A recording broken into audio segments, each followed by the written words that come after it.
صدر مملکت آصف علی زرداری نے قومی اسمبلی کا اجلاس طلب کر لیا۔ اجلاس کل شام 5 بجے پارلیمنٹ ہاؤس میں ہوگا۔ پاک بھارت کشیدگی کے باعث پیدا ہونے والی صورتحال پر بحث کی جائے گی۔ صدر مملکت نے آئین کے آرٹیکل 54 کی شق 1 کے تحت اجلاس طلب کیا۔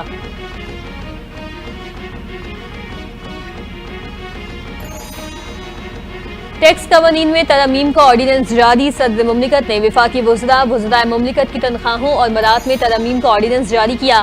وفاقی وزراء اور وزراء مملکت کی تنخواہ رکن قومی اسمبلی کے برابر ہوگی۔ قومی زرعی تجارت اور فوڈ سیفٹی اتھارٹی کے قیام کا آرڈیننس بھی جاری۔ صدر مملکت نے ٹیکس لا ترمیمی آرڈیننس بھی جاری کر دیا۔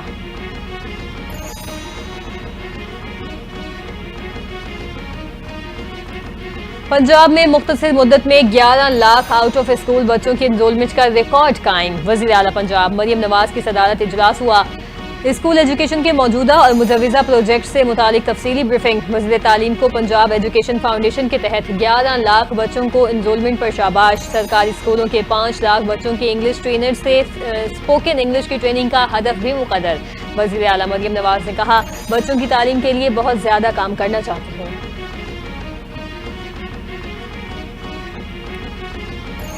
شرح سود میں کمی یا استحکام۔ اسٹیٹ بینک کل نئی مانیٹری پالیسی کا اعلان کرے گا۔ آئندہ 2 ماہ کے لیے شرح سود میں کمی کا امکان۔ مانیٹری پالیسی کمیٹی کا اہم اجلاس کل گورنر اسٹیٹ بینک جمیل احمد کی صدارت ہوگا۔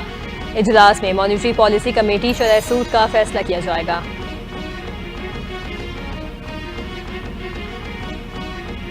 پاکستان تحریک انصاف نے سیاسی جماعتوں کو بریفنگ بانی کے بغیر ادھوری قرار دے دی۔ مشیر اطلاعات پختونخوا کہتے ہیں، پی ٹی آئی پاکستان کی مقبول ترین جماعت ہے۔ ملک کی سلامتی کے کسی بھی اجلاس میں بانی پی ٹی آئی کی شرکت وقت کی ضرورت ہے۔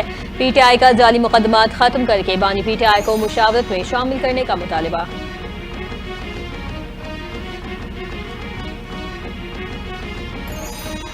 بھارت کا جھوٹ دنیا کے سامنے بے نقاب ہو چکا۔ کشمیر میں 75 سال سے عوام کے ساتھ ظلم و زیادتی کی جا رہی ہے۔ بھارت میں تمام اقلیتوں کے ساتھ ظلم ہو رہا ہے۔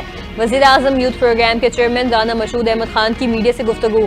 کہتے ہیں، کشمیر پر سودے بازی کی گئی تھی، اب یہ مقدمہ ہم لڑیں گے۔ پاکستان کے موقف کو عالمی سطح پر تسلیم کیا جا رہا ہے۔ پانی پاکستان کی ریڈ لائن ہے، آبی جارحیت برداشت نہیں کی جائے گی۔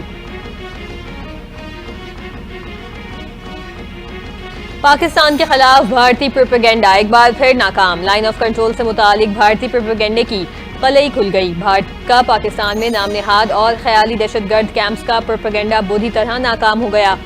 پاکستان نے بھارتی دعووں کی حقیقت دکھانے کے لیے مقامی اور عالمی میڈیا کو دورہ کروا دیا۔ وزارت اطلاعات آج بھی عالمی میڈیا کو لائن آف کنٹرول کا دورہ کروائے گی۔ دورے کا مقصد بھارت کے بے بنیاد اور من گھڑت پروپیگنڈے کو بے نقاب کرنا ہے۔ میڈیا کے نمائندوں کو آج بھی مخصوص مقامات پر زمینی حقائق سے آگاہ کیا جائے گا۔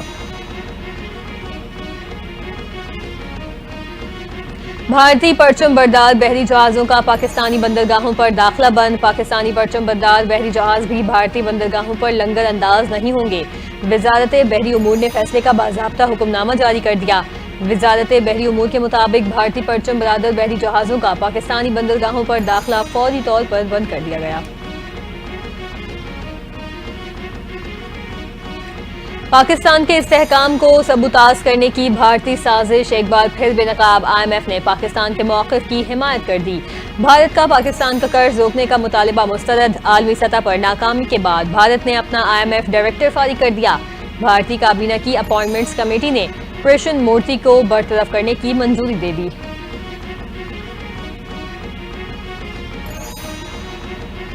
بھارت کے پاکستان کے خلاف بے بنیاد الزامات پر اوورسیز پاکستانی سیخپا۔ لندن میں بھارتی ہائی کمیشن کے سامنے پاکستانیوں کا احتجاج۔ کسی بھی جارحیت کا منہ توڑ جواب دینے کا عزم۔ مسلم لیگ نون برطانیہ کے صدر احسن ڈار نے کہا، دہشت گردی کے ہر واقعے کے بعد الزام پاکستان پر لگا دینا بھارت کی پرانی عادت ہے۔ عالمی طاقتیں بغیر ثبوت پاکستان پر الزام لگانے پر بھارت سے جواب طلب کریں۔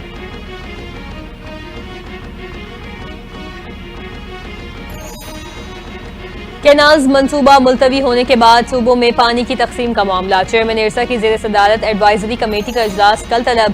چاروں صوبوں کے ارسا رخین سمیت متعلقہ حکام شرکت کریں گے۔ اجلاس میں خریف سیزن کے لیے پانی کی دستیابی کا ورکنگ پیپر پیش کیا جائے گا۔ چاروں صوبوں میں پانی کی کوٹے کے مطابق تقسیم کی منظوری بھی دی جائے گی۔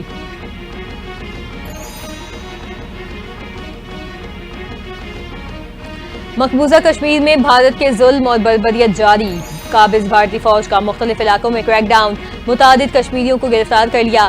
سری نگر میں 12 سے زائد گھروں پر چھاپے۔ کشمیر میڈیا سروس کے مطابق بھارتی فورسز نے کشمیریوں کی اہم دستاویزات، موبائل فون اور دیگر آلات قبضے میں لے لیے۔ کل جماعتی حریت کانفرنس کا بھارتی فوج کے چھاپوں، لوٹ مار مہم پر سخت تشویش کا اظہار، اقوام متحدہ سے صورتحال کا جائزہ لینے کا مطالبہ۔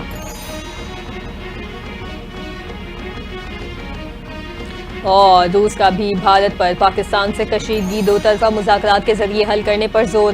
روسی وزیر خارجہ سرگئی لاروروف کا بھارتی ہم منصب جے شنکر سے رابطہ، شملہ معاہدے اور لاہور ایگریمنٹ کے تناظر میں سفارتکاری کے ذریعے بات چیت کا مشورہ دے دیا۔